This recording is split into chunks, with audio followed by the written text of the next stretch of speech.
problem. Yani nitakufa na maamuzi yangu. Wala sina shida. Yani msimamo wangu utabaki ule ule kwamba mimi ningekuwa mimi, yani timu ndo yangu, mimi naimiliki hiyo timu. Nakuelewa. Yani hiyo decision haipo. Umeelewa? Lakini on the other hand, kwa sababu tunapo reason, unajaribu pia kumuelewa na mtu kwa nini amefanya hayo maamuzi. Ndio maana nikakupa explanation hiyo kwamba unazungumzia between now na mwisho wa msimu. Umemtoa Jean Chalea una attacking midfielder mmoja tu ambaye ni Morris Abraham. Unahitaji mtu wa klasi ya Chama at least kwa muda mfupi.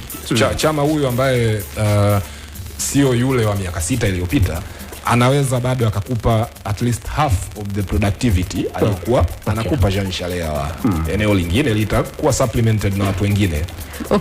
Kwa maana hiyo, kama ni swala la muda mfupi, Simba itakuwa bado ina safari nyingine baada ya kumalizana na huu muda mfupi wa Clatous Chama kuanza tena kufanya uwekezaji wa mchezaji mwingine. Na hiyo ni kawaida kwenye maana yake between now. Inaweza ikawa ni kawaida, lakini tunaangalia namna ambavyo usajili wa Simba umekuwa ukifanyika. Kila dirisha linapofunguliwa anaanza upya. Maana yake kama hii pia ni short term, sidhani kama ni Simba tu peke yake. Labda kama tumeamua kuiweka hiyo picha kwa Simba. Kuna utofauti. Kila timu inafanya hivyo. Lakini kuna utofauti kama wameleta watu.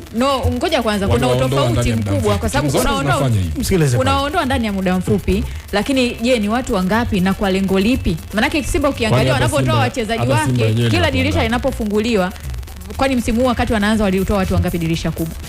Ukiangalia ni kama kikosi kizima walikitoa, wakabaki wachezaji wachache wakaongeza wengine wengi, ambao katika hao wengi pia ndo wameshaanza kutolewa na wengine bado wako kwenye mazungumzo ya kutaka kuachana nao. Manake ni kwamba wanafanya mabadiliko makubwa ndani ya muda mfupi. Wengi ni wangapi? Kwa mfano wewe ukiwa na magari 7 afu mimi nina magari 15. Is it fair kusema mimi nina magari mengi afu na machache? Si ni mengi, yote ni mengi. Ni mengi lakini yamezidiana. Sasa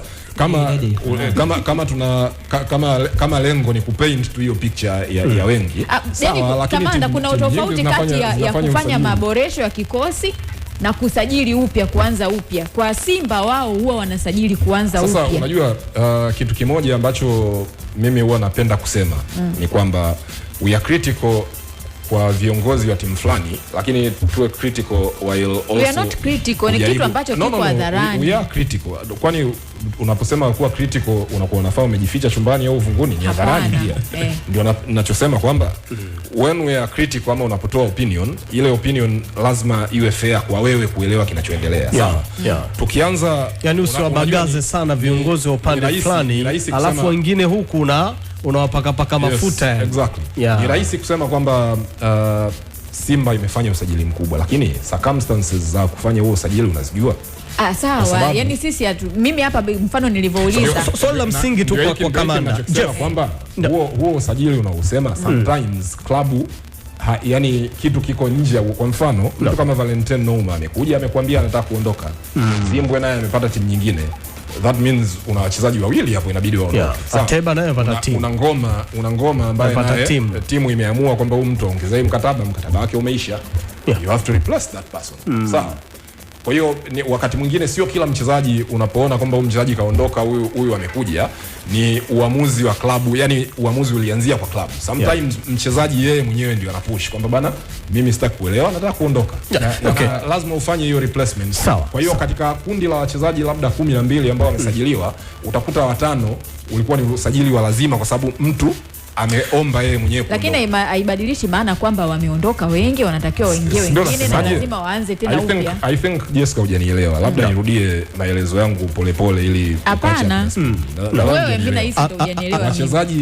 Wachezaji 13 wanaondoka. Inawezekana nusu ya wachezaji wao wenyewe wametaka kuondoka. Hilo mimi sijalikataa. Hiyo Jessica imeeleweka. Ulikuwa na mpango wa kusajili wachezaji wapya 6. Ndio. Ambao ni yani hawa ni wapya for different circumstances. Lakini mikono yako imefungwa kwa sababu kuna mchezaji mwingine amekuja kuomba hivi, mchezaji mwingine mkataba. Nitarudi kwako. Kwa hiyo 6 ni usajili wa lazima na 6 ni usajili ambao ulikuwa na mipango nao. You can't do anything about. Sawa kamanda. Hiyo haimaanishi kwamba wewe ni mzembe kwa kufanya mabadiliko makubwa. Sawa, tutakuja kulitazama hili ambayo najaribu unaeleweka. Mimi Jessica alikuwa hajaielewa. Mimi nilishaelewa, lakini wewe ndio hujanielewa mimi.